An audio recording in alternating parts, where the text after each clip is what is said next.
Hello दोस्तों, कैसे हैं आप सब। मैं कपिल शर्मा आपके अपने चैनल स्टडी विद कपिल में आपका स्वागत करता हूं। दोस्तों, रोजाना की तरह हम GK and GS practice set number 35 लेकर आए हूं। दोस्तों, ये प्रैक्टिस सेट आपके सभी परीक्षाओं में महत्वपूर्ण सिद्ध होगा। आइए दोस्तों, देखते हैं question number first. Question number first है, विश्व में सबसे बड़ा द्वीप निम्नलिखित में से कौन सा है। विश्व में सबसे बड़ा द्वीप निम्नलिखित में से कौन सा है। तो ऑप्शन ए है Greenland, option B Sri Lanka, option C है न्यू गिनी और ऑप्शन डी है सुमात्रा। अगर हम बात करते हैं दोस्तों विश्व में, तो विश्व में सबसे बड़ा कौन सा है दोस्तों, ग्रीनलैंड। ग्रीनलैंड बिल्कुल सही आंसर है दोस्तों, ऑप्शन ए बिल्कुल सही आंसर है। ठीक है, अच्छे से ध्यान रखेंगे दोस्तों, इंपॉर्टेंट क्वेश्चन है। आगे चलते हैं क्वेश्चन नंबर सेकंड पर, कि एशिया का सबसे बड़ा जलप्रपात कौन सा है। किसकी बात हो रही है दोस्तों, एशिया की। एशिया का सबसे बड़ा जलप्रपात कौन सा है। धुआंधार जलप्रपात है, बी है जोग जलप्रपात है, सी हुंड्रू जलप्रपात है या डी भाखड़ा जलप्रपात है। तो अगर हम बात करते हैं दोस्तों एशिया के सबसे बड़े जलप्रपात की, तो कौन सा हो जाएगा दोस्तों, हुंड्रू जलप्रपात हो जाएगा। ऑप्शन नंबर सी बिल्कुल सही आंसर है, हुंड्रू जलप्रपात। और ये कहाँ है दोस्तों, रांची में। झारखंड की राजधानी क्या है दोस्तों, रांची। तो रांची में स्थित है ये। ठीक है, सबसे बड़ा जलप्रपात कौन सा एशिया का है, तो हुंड्रू जलप्रपात है। कहाँ पर स्थित है, रांची, झारखंड राज्य में स्थित है। ठीक है, आगे चलते हैं दोस्तों क्वेश्चन नंबर थर्ड, कि प्रकाश वर्ष मात्रक है। प्रकाश वर्ष जो है वो दोस्तों किसका मात्रक है। तो समय का है, प्रकाश का है या धारा का है, दूरी का है। तो किसका हो जाएगा दोस्तों, अगर हम बात करते हैं प्रकाश वर्ष की, तो प्रकाश वर्ष जो मात्रक है वो है दूरी का मात्रक। ऑप्शन नंबर डी बिल्कुल सही आंसर है दोस्तों, दूरी का। ठीक है, आगे चलते हैं क्वेश्चन नंबर फोर्थ पर। क्वेश्चन नंबर फोर्थ देखते हैं दोस्तों, कि आगरा नगर की स्थापना किसके द्वारा की गई। आगरा नगर की जो स्थापना है वो किसके द्वारा की गई है दोस्तों। Option A Firoz Tughlaq, option B Muhammad bin Tughlaq, option C Alauddin Khilji और ऑप्शन डी है सिकंदर लोधी। तो किसके द्वारा की गई दोस्तों आगरा नगर की स्थापना। तो सही आंसर होगा हमारा option number D, Sikandar Lodhi. Sikandar ने आगरा नगर बसाया था दोस्तों। ठीक है, अच्छे से याद रखेंगे दोस्तों, किसने बसाया था, आगरा नगर की स्थापना सिकंदर लोधी ने की है। आगे चलते हैं क्वेश्चन नंबर 5, कि राज्य में आपातकालीन के समय राज्य का शासन किसके हाथ में होता है। राज्य में जो आपातकाल लगता है दोस्तों, तो उसके समय राज्य का जो शासन है वो किसके हाथ में रहता है। ऑप्शन है मुख्यमंत्री के, ऑप्शन बी है मुख्य न्यायाधीश के, या सी राष्ट्रपति के, या डी है प्रधानमंत्री के। तो सही आंसर क्या है दोस्तों, सही आंसर होगा option number C is the right answer, राष्ट्रपति। अगर राज्य में आपातकालीन की स्थिति है तो जो राज्य का शासन और किसके हाथ में होता है दोस्तों, सीधे राष्ट्रपति के हाथ में होता है। ठीक है, सही आंसर क्या हो जाएगा, राष्ट्रपति बिल्कुल सही आंसर हो जाएगा दोस्तों, अच्छे से याद रखेंगे। आगे चलते हैं क्वेश्चन नंबर 6, कि ITUWSIS 2023 पुरस्कार किस भारतीय पहल को प्रदान किया गया है। किस भारतीय पहल को प्रदान किया गया है दोस्तों। ऑप्शन ए है उमंग ऐप, ऑप्शन बी है कॉमिंग ऐप, ऑप्शन सी है ऑडिट ऑनलाइन एप्लीकेशन, या डी है एम आधार ऐप। तो किसको दिया गया दोस्तों, अगर हम बात करते हैं ITUWSIS 2023 पुरस्कार, तो audit online application, audit online जो एप्लीकेशन है उसको ITUWSIS 2023 का पुरस्कार प्रदान किया गया है दोस्तों। ठीक है, करंट से रिलेटेड क्वेश्चन है दोस्तों, अच्छे से याद रखेंगे। क्वेश्चन नंबर 7 चलते हैं, किस भारतीय उद्योगपति को विशिष्ट सेवा के लिए ऑर्डर ऑफ ऑस्ट्रेलिया में नियुक्त किया गया है। ऑर्डर ऑफ ऑस्ट्रेलिया जो सम्मान है दोस्तों उद्योगपति विशिष्ट सेवा के लिए किससे नियुक्त किया गया है, किसे, रतन टाटा को, मुकेश अंबानी को, गौतम अडानी को, या कुमार मंगलम बिरला को। तो किसे किया गया दोस्तों ऑर्डर ऑफ ऑस्ट्रेलिया से, तो रतन टाटा को सम्मानित किया गया। ऑप्शन नंबर ए बिल्कुल सही आंसर है दोस्तों, अच्छे से याद रखेंगे, किसी न किसी परीक्षा में आपसे पूछा जा सकता है दोस्तों, करंट से रिलेटेड क्वेश्चन है और इम्पोर्टेंट क्वेश्चन है। आगे चलते हैं क्वेश्चन नंबर 8। क्वेश्चन नंबर 8 देखते हैं, कि विदेश राज्य मंत्री कौन है दोस्तों, विदेश राज्य मंत्री मीनाक्षी लेखी ने भारत महोत्सव 2023 का उद्घाटन कहाँ किया है। ठीक है, तो एक तो आपको याद होना चाहिए कि विदेश राज्य मंत्री कौन है दोस्तों, मीनाक्षी लेखी। और कौन से भारत महोत्सव 2023 का उद्घाटन कहाँ किया है, कतर में किया है, कुवैत में किया है, ओमान में किया है, जॉर्डन में किया है। तो क्या हो जाएगा दोस्तों सही आंसर, कुवैत। क्या हो जाएगा, कुवैत में किया है। ऑप्शन बी बिल्कुल सही आंसर है दोस्तों, कुवैत। ठीक है, अच्छे से ध्यान रखेंगे दोस्तों। आगे चलते हैं दोस्तों, क्वेश्चन नंबर 9। क्वेश्चन नंबर 9 देखते हैं कि नेपाल के उपराष्ट्रपति पद पर किसे नियुक्त किया गया है। नेपाल के उपराष्ट्रपति पद पर किसे नियुक्त किया गया है दोस्तों। ऑप्शन ए रामचंद्र पौडेल को, ऑप्शन बी पुष्प कमल दहल को, सी है सुभाष चंद्र नेमबाग को, या डी है राम सहाय प्रसाद यादव को। अब बात करते हैं हम दोस्तों नेपाल की। तो रामचंद्र पौडेल कौन है दोस्तों, ये तो दोस्तों प्रेसिडेंट है। कौन है, प्रेसिडेंट है। ठीक है दोस्तों, राष्ट्रपति है रामचंद्र पौडेल। और अगर बात करते हैं पुष्प कमल दहल की, तो ये कौन है दोस्तों, पीएम है, नेपाल के पीएम। अब बात करते हैं उपराष्ट्रपति की, तो उपराष्ट्रपति है राम सहाय प्रसाद यादव। राम सहाय प्रसाद यादव को नेपाल के उपराष्ट्रपति पद पर नियुक्त किया गया है। ठीक है, और प्रेसिडेंट कौन थे, रामचंद्र पौडेल हैं। और प्रधानमंत्री कौन है दोस्तों, पुष्प कमल दहल प्रधानमंत्री हैं। अच्छे से याद रखेंगे दोस्तों, तीनों फैक्ट आप अच्छे से याद होने चाहिए, किसी न किसी परीक्षा में आपसे पूछा जा सकता है दोस्तों। आगे चलते हैं क्वेश्चन नंबर 10 कि मृत्यु या विकलांगता के मामले में अंत्योदय परिवारों को वित्तीय सहायता प्रदान करवाने के लिए दयालु योजना कहाँ प्रदान की गई है। क्या दोस्तों, दयालु योजना कहाँ प्रदान की गई है। ऑप्शन ए है गुजरात में, ऑप्शन बी हरियाणा में, ऑप्शन सी बिहार में, ऑप्शन डी है ओडिशा में। तो दयालु योजना कहाँ प्रदान की गई है, दयालु योजना हरियाणा। कहाँ दोस्तों, हरियाणा से संबंधित है दयालु योजना।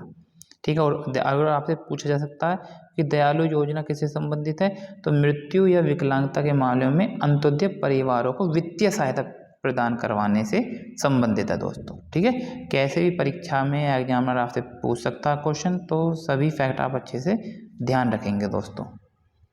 आगे चलते हैं दोस्तों, क्वेश्चन नंबर 11। क्वेश्चन नंबर 11 देखते हैं कि 11 क्या कहता है। 11 है दोस्तों कि अब तक भारत में कितनी बार वित्तीय आपात की घोषणा की गई है। कि भारत में वित्तीय आपात, आपको पता है दोस्तों आपातकाल तीन प्रकार के होते हैं दोस्तों। होते हैं 3 प्रकार के। कौन सा होता है, एक होता है दोस्तों राष्ट्रीय आपात होता है। कौन सा दोस्तों, राष्ट्रीय आपात। ठीक है, राष्ट्रीय आपात होता है। एक दोस्तों राष्ट्रपति शासन होता है। ठीक है, और तीसरा दोस्तों वित्तीय आपात होता है। कौन सा, वित्तीय। 3 प्रकार के आपातकाल हमारे संविधान में मौजूद है दोस्तों, 3 प्रकार के। ठीक है, अब बात करते हैं कि कितनी बार वित्तीय आपात की घोषणा की गई है। तो 1 बार, 2 बार, 3 बार या कभी नहीं की गई। तो अगर हम बात करें वित्तीय आपात की, तो दोस्तों वित्तीय आपात की घोषणा भारत में अभी तक नहीं की गई है। तो ऑप्शन डी बिल्कुल सही आंसर है, 1 बार भी नहीं की गई है दोस्तों। ठीक है, तो अच्छे से ध्यान रखेंगे दोस्तों क्वेश्चनों को, कैसे भी क्वेश्चन आपसे घुमाकर पूछ सकता है। क्वेश्चन नंबर 12 की देखते हैं। मूल संविधान में कितनी अनुसूचियां थीं। अगर बात करते हैं मूल संविधान में, तो कितनी अनुसूचियां थी दोस्तों, 5 थीं, 8 थीं, 11 थीं या 13 थीं। तो कितनी थी दोस्तों, अगर हम बात करें मूल संविधान में कितनी थी, तो 8 अनुसूचियां थी। कितनी दोस्तों, 8 अनुसूचियां थी। और वर्तमान में कितनी है दोस्तों, अगर हम बात करें वर्तमान, तो वर्तमान में दोस्तों 12 अनुसूचियां। कितनी, 12 अनुसूचियां वर्तमान में। ठीक है, दोनों क्वेश्चन आप अच्छे से याद रखेंगे। आगे चलते हैं दोस्तों, क्वेश्चन नंबर 13 कि भारतीय संविधान में न्यायालय में कौन प्रवर्तनीय है। मतलब न्यायालय में कौन प्रवर्तनीय है दोस्तों।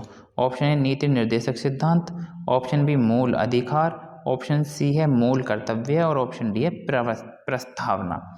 तो कौन है दोस्तों, अगर हम बात करें न्यायालय में प्रवर्तनीय कौन है, तो ऑप्शन बी बिल्कुल सही आंसर है दोस्तों, मूल अधिकार।